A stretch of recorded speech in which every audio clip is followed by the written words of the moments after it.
Today we have the 2022 Honda E. This vehicle has done just over 29,000 miles. It has an automatic transmission and a fully electric motor.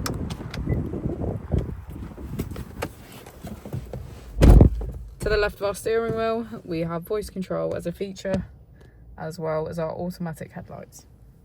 On the right, we have cruise control, our heated steering wheel, and automatic wipers. To my right and left, you can see our side cameras. And as we move onto our screen, we can access personal assistant, navigation, EV menu, smartphone integration.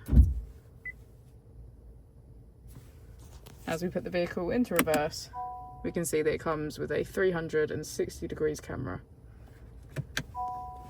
As we go into the back of the vehicle, we can get a good view of our sunroof and see that all of our seats have a black leather trim.